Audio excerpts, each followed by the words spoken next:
Xo'p, qiz bola nimaga o'tirib qoladi? Nimaga turmush qurgisi kelmaydi? Nimaga erga chiqisi kelmaydi?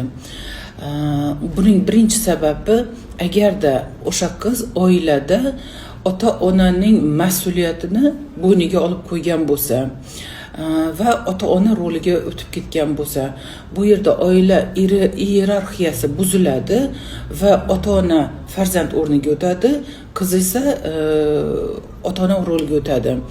Bu psixologiya tilida parentifikatsiya deb aytiladi.